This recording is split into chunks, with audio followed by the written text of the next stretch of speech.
नमस्कार दोस्तों, मैं हूं Ramendra Singh Chauhan. Women reservation bill pass हो गया और अब इसने कानून का रूप ले लिया है। अब इसे लागू होना है, आरक्षण या लागू होना है। संयोग से भारत सरकार ने वुमेन रिजर्वेशन बिल पास किया और आज बेटी दिवस है। देश की सभी बेटियों को बधाई, शुभकामनाएं और ईश्वर से प्रार्थना करता हूं कि उन्हें सशक्त बनाए, उन्हें एक ऐसा आयाम दे बुद्धि कौशल का जो दुनिया में उनकी अपनी एक अलग पहचान बने। यानी नारी सशक्तिकरण को हमारा कोटि कोटि प्रणाम। इस विषय पर आज बात करते हैं, चर्चा करते हैं नारी के यानी बेटी के, बालिका के आध्यात्मिक स्वरूप की, उसके जीवन की, और वह चाहे वह अपने पिता के घर हो या पति के घर हो, वह हर स्थिति में पिता से लेकर पति तक का घर संवारने, सजाने और सभी का ख्याल रखने की कोशिश करती है। ऐसी वंदनीय नारी शक्ति को कोटि कोटि प्रणाम। आज इस बात पर चर्चा करने के लिए हमारे साथ हैं आध्यात्मिक गुरु एसवी सिंह। एसवी सिंह साहब को प्यार से, प्रेम से, स्नेह से लोग प्रहरी भी कहते हैं। तो आज हमारे साथ चर्चा के लिए एसवी सिंह साहब हैं। बेटी पर, बालिका पर, नारी शक्ति पर आज चर्चा करेंगे। एसवी सिंह साहब, आप इस पर प्रकाश डालें और बताएं कि अध्यात्म की दृष्टि से बालिका, नारी और बेटी का क्या महत्व होता है। साथियों, एसवी सिंह प्रहरी का आपको सादर प्रणाम, अभिनंदन। आज बहुत प्रमुख दिवस है, विश्व बेटी दिवस। और तमाम आध्यात्मिक विषयों पर चिंतन करके विभिन्न संवाद माध्यमों से अपने विचारों को रखते आया हूँ। आज विश्व बेटी दिवस पर भी अपने कुछ आध्यात्मिक विचारों को आपके समझ रखना चाहता हूँ। वस्तुतः बेटी से महिला तक का स्वरूप जो है वो वास्तविक आध्यात्मिक तौर पे प्रकृति का स्वरूप है। पुरुष और प्रकृति संसार में दो ऊर्जा तत्व हैं। पुरुष तत्व किसी विकास की भावना पैदा करता है और प्रकृति तत्व उसको अंजाम देता है। आज बहुत अच्छा है, सुन के अच्छा लगता है। पूरे विश्व स्तर पे महिलाओं के सम्मान की बात, महिलाओं के पुनरुत्थान की बात की जाती है। और भारत जैसे आध्यात्मिक देश में अभी कुछ चंद दिन पहले काफी वर्षों से लंबित एक महिला संरक्षण बिल भी स्वीकृत किया गया है। निश्चित रूप से मैं इसके पक्ष में हूँ। आवश्यकता है उनके जी विकास की। जी।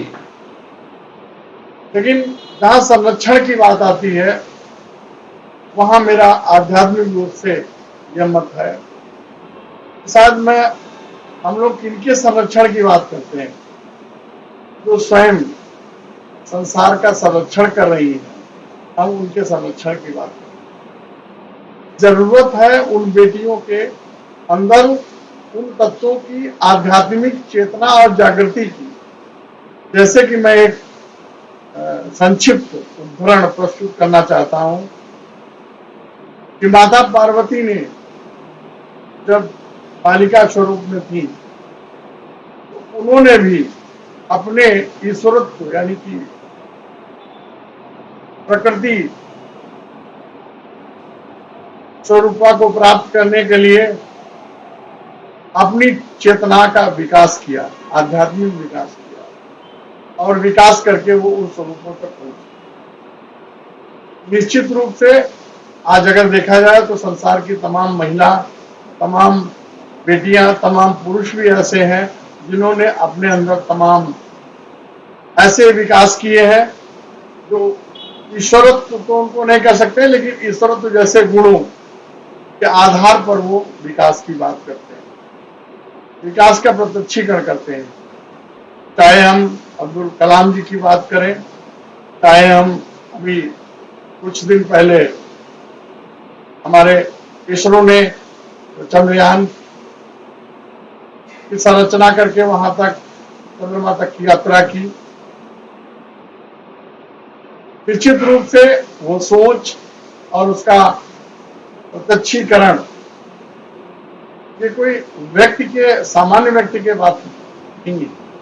तो निश्चित रूप से कि उनके अंदर भी ऊर्जा है, यानी कि प्रकृति की ऊर्जा को अगर हम आध्यात्मिक तौर से देखें तो जो माता आदि शक्ति के जो 9 स्वरूप हैं वो सभी स्वरूप हमारे स्त्री तत्व, पुत्री तत्व, बेटी तत्व के अंदर विद्यमान है। यही कारण है भारत जैसे आध्यात्मिक देश में पुत्री के जन्म होने पर हर्षोल्लास के साथ ये कहा जाता है कि मेरे घर माता लक्ष्मी जी का आगमन हुआ, क्योंकि वो समृद्धि का प्रतीक है।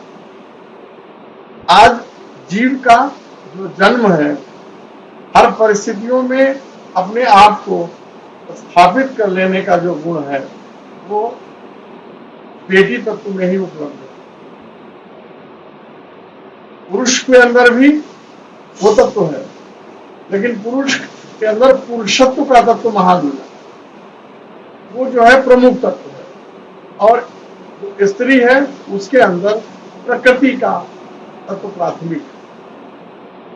वैसे तो देखा जाए तो आंतरिक चेतना जो है वो पुरुष तत्व है, वो स्त्री तत्व के अंदर भी मौजूद है, बेटी के अंदर भी मौजूद है और पुरुष के अंदर भी मौजूद है। लेकिन उसका जो बाह्य शरीर है ये प्रकृति तत्व जो पंच तत्वों से बना है, यानी सोच केवल पुरुष की है, लेकिन उसका अंजाम तक पहुंचाने का काम प्रकृति तत्व का है। तो यदि एक महिला के अंदर, एक पुत्री के अंदर प्रकृति के वो गुण विद्यमान हैं तो जरूरत है उनके विकास करने की, उनको जागरूकता करने की। आध्यात्मिक विकास यदि हो जाता है तो निश्चित रूप से वो आज सृजन का काम, चाहे गृहस्थ जीवन के सृजन का काम हो, चाहे अभिभावकीय दायित्व हो, या समसामयिक परिस्थितियों में निर्णय लेने की बात हो, चाहे कई परिस्थितियों में माता काली जैसे स्वरूप को भी धारण करके परिस्थितियों से निपटने की बात हो, तो सारे गुण एक घर से दूसरे घर जाकर के उन अनुकूल परिस्थितियों में अपने को अनुकूल बना लेना, ये एक बेटी के, एक प्रकृति के तत्व में ही से संभव है। आज इसीलिए अन्नपूर्णा का स्रोत, माता लक्ष्मी का स्रोत, समृद्धि का स्रोत, जब एक कन्या, एक बेटी हमारे घर से जब विदा होती है तो उसके विवाह संस्कार में भी उसके पैर पूजन का विधान है। उसके बाद जब वो नए घर में प्रवेश करती है तो उसको भी माता लक्ष्मी के तौर पे ही उसका स्वागत किया जाता है। जब कोई नए घर का हम प्रवेश करते हैं तो भी अब हम स्त्री तत्व को ही आगे रख करके आगे काम करते हैं। निश्चित रूप से हमारे, अगर व्यक्ति की बात करें, पुरुष की बात करें, तो पुरुष के लिए एक रास्ता, एक माध्यम, एक विकास करने की जो कला एक बेटी यानी एक स्त्री तत्व के अंदर विद्यमान है, वो यदि उसका विकास कर दिया जाए, आज के विकास का कई हजार गुना विकास स्वतः संभव। लेकिन ये तभी संभव है जब हर व्यक्ति अपने मन, बुद्धि, चित्त और अहंकार में इस बात को स्थापित करे कि जो पुत्री है वह श्रेष्ठ है, और उसे श्रेष्ठता के आधार पर उसका आध्यात्मिक विकास किया जाए, न कि उसके केवल संरक्षण की बात की जाए। संरक्षण किसी को कमजोर करता है, कमजोर का रक्षण किया जाता है। यदि उसका आध्यात्मिक विकास करके उसको उसके गुणों से परिचित करा दिया जाए तो वो निश्चित रूप से और अधिक प्रगतिवान बन जाता है। यह आध्यात्मिक विषय बहुत बड़ा है, लेकिन व्यवहारिक कुछ चंद चुनिंदा शब्दों के माध्यम से हमने इस विषय को आपको संक्षिप्त रूप से समझाने का प्रयास किया है। और आज विश्व बेटी दिवस के शुभ अवसर पर विश्व की, खासतौर से भारत की समस्त देवियों को, समस्त बेटियों को प्रणाम, साधुवाद, उनको नमन है। और सभी से मेरा विनम्र निवेदन है, बेटियों का सम्मान करना सीखें और उनके अंदर जागरूकता पैदा करें और आध्यात्मिक विकास करें। आध्यात्मिक विकास जैसे जैसे होगा, निश्चित रूप से गृहस्थ जीवन का, उसके आसपास का वातावरण और सांसारिक जीवन और कई गुना वृद्धि कर जाएगा। धन्यवाद। आपको सभी को बहुत बहुत प्रणाम। आने वाले समय में किसी अन्य विषय पर हम आपके समझ अवश्य उपस्थित होंगे। सबके लिए तो आध्यात्मिक गुरु SV सिंह साहब ने बताया कि अध्यात्म की दृष्टि से नारी क्या है, बालिका क्या है, बेटी क्या है और उसका स्वरूप क्या है, वह कितनी शक्तिशाली है। उसे अन्नपूर्णा भी कहा जाता है, तो उसे दुर्गा भी कहा जाता है। कहने का आशय यह है कि वह अगर भरण पोषण करती है तो वह शक्ति का भी प्रतीक है। नारी के प्रति, बालिका के प्रति, बेटी के प्रति हमारा सम्मान यही है। हम यही सम्मान उसे दें कि उसका सम्मान करें, उसे समाज में बराबरी का दर्जा दें और सम्मान की दृष्टि से उसे देखें।